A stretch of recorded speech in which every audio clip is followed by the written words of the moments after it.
Evo što vidite je kalemljeni orah, bosanski. Hoću da vam pokažem kalusiranje,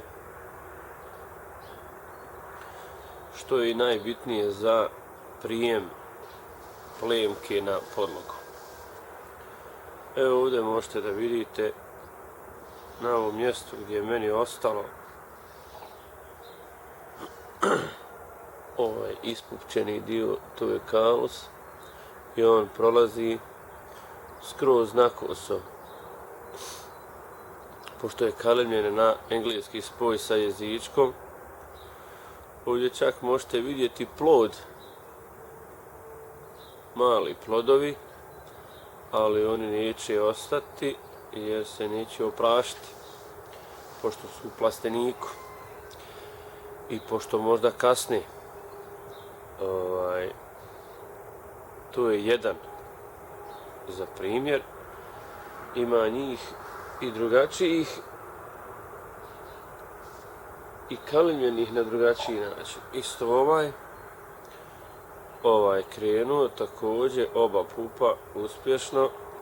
Kod njeg se ne vidi ništa jer sam ga umotao u ovu kalemarsku traku i ne mogu vam pokazati, ali uglavnom orasi su domaći.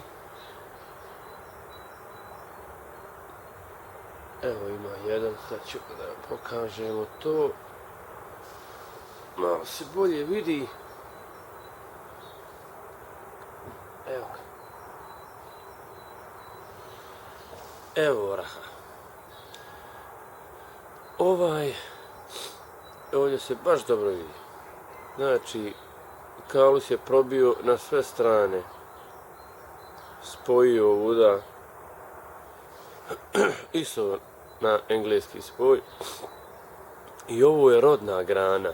Ovaj fidem je rodna grana i na njemu su 100% ovdje plodovi, definitivno. Ima razlike kad zakalemiš rodnu granu i lisnu. Eto, to je to otprilike.